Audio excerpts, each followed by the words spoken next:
My article, the reason I picked it, it's about weed drinks setting up a turf war between alcohol and cannabis industries. And I feel like there's a lot of mixed information. There's some where we hear from places like Total Wine saying, this is the fastest growing segment we have in our store. So we know that there are alcohol people that are embracing it precisely because it's 2.5 milligrams, and precisely, I think, because the Gen X or Gen Zers coming up don't want to drink alcohol. They view it as poison. So this Cali Sober movement has taken over, and the whole dry January and all of these trends where our kids or kids my kids' age, they just aren't about it. They just don't want to drink alcohol. They're all into, eating clean and that proliferation of information on the internet. So here's what the article's saying. THC-infused drinks are popping up more often in the refrigerator section, and yes, they're legal. Why it matters? A loophole in the 2018 Farm Bill helped parlay the marijuana drinks market, and government regulators are catching on. Big Alcohol, which has gotten into the market as beer sales plummet, isn't totally pleased. The drinks on sale at cannabis stores, breweries, and alcohol retailers are commonly derived from hemp, which typically contains less than 0.3% of high inducing ingredient THC. THC-infused drinks were inadvertently legalized through this bill, per Bloomberg, while marijuana-derived THC products face more strict federal regulation. Alcohol distributors and marijuana companies both want a lucrative stake in the market. State of play, internet searches for THC-laced drinks. I think it's weird that they use the word laced, and I think it's on purpose, but we'll talk about that in a minute. Internet searches for the THC-laced drinks have been at an all-time high in 2024 per Bloomberg. They've become so mainstream that Bon Appetit and Esquire have recommendation lists for a happy hour high. I just want to put on the record that Esquire's is all, Bon Appetit's all California cannabis-derived THC drinks, and Esquire's had the hemp drinks. Major retailer Total Wine offers a selection of THC drinks, often between 2.5 to 10 milligrams. The friction point, some states have started to regulate THC drinks, and the U.S. Cannabis Council called on Congress to more strictly regulate hemp products. Hemp legalization has created a national consumer market of untested and unregulated intoxicating products, a letter from the council to members of Congress said. Some companies that sell regulated marijuana feel their market share is unfairly at stake, Bloomberg reported. Meanwhile, alcohol distributors have lobbied to continue being allowed to make these drinks. THC drinks could provide a more intense and prolonged high than smoking or edibles, according to the dispensary Napa Cannabis Collective. The drinks offer precise dosing, not always the case with other forms of cannabis consumption. Their effects can kick in as quickly as 5 to 10 minutes. Yes, but clinical trials on the effects of THC are limited because of regulations on cannabis. Catch up quick, the 2018 Farm Bill authorized the production of hemp and removed it from the DEA's controlled substance list. The Biden administration has moved to reclassify marijuana as a less dangerous drug.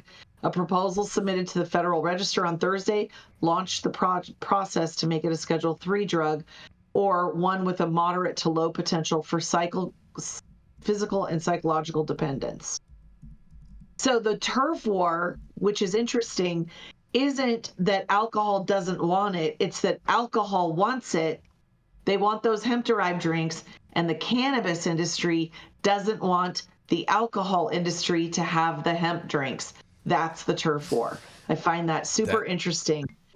That is, I love this. I love this battle because this is exactly what the story in New Jersey was all about all these liquor bros saying, hey, you know what? We should be able to sell all these cannabis beverages. And since we're already set up for it, why should all these other people pay for all this infrastructure when we already have this infrastructure and we should just add it to our portfolio? I think they're right. I personally, as unpopular as it might be in the traditional cannabis industry, I would rather see my kids drinking a hemp THC-infused drink than drinking any alcohol anytime. I don't know about that. I'm not buying that one yet. I'm not buying my 13-year-old tried to give me that argument like 2 Friday nights ago. He's like, Dad, Dad, alcohol's really bad for you. And even though he was politicking and it didn't work, I think this next generation does see alcohol through a different lens. I am very pro-alcohol because I live in an area that produces some of the best alcohol in the fucking world. Thank you very much, Russian River AVA. Throw up my gang signs. And so it's different. And I think that alcohol, part of the reason why alcohol beverage manufacturers and distributors want to participate is they're seeing some of their sales decline in certain markets. And so they're trying to figure out how they reinvent their relevancy and how they can participate and take advantage of their considerable marketing acumen and infrastructure and distribution that's already established. And so I think there's a world where we can all play nice together. Hopefully we can get a tax structure that more resembles the alcohol model. And these beverages, look, for me, it's never going to be my go-to. But again, I think that we are a different generation, Jason. I think that two generations from now, it's going to be very different. I'm not buying that. If you could get a Napa wine or a Russian River Valley, beautiful alcohol product that had no alcohol but was infused with THC but had that flavor and that complexity, you wouldn't want it? I'd be all over that like a hummingbird on a feeder. No, you wouldn't, bro. No, you wouldn't. If that was the case, I'm with Jason on this. No way. You're full of shit right there. I'm not buying that for a second. You'd be drinking O'Doul's all the time if that was the case. But I will say, I like the alcohol in the alcohol. But O'Doul's doesn't taste like a fucking IPA. If you really are about it, it's not about the effect. I don't know. I don't drink beer at all. I think it all tastes like trash, personally. Oh God, are you kidding? Beer's amazing. It's the fifth food group. It's not. There's some high-end beers that are good, but like most beer is trash. I haven't found a cannabis beer that's any good though. The cannabis. I actually know of one. I'll turn you on to them. It is IPA. It's very good, and it actually tastes. I'll share it to you later, Jamie. BUD-Weiser. No, it's not. No.